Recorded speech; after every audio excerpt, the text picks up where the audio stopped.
op sy skerm. Hande vinnig, kop so koel, maar ek sien hoe hy elke beweging voel. Sy wêreld leef agter 'n skerm, maar hy hou my styf, hy hou my warm.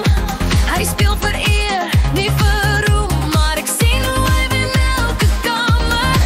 Hy sê net 5 minute meer, maar sy oë sê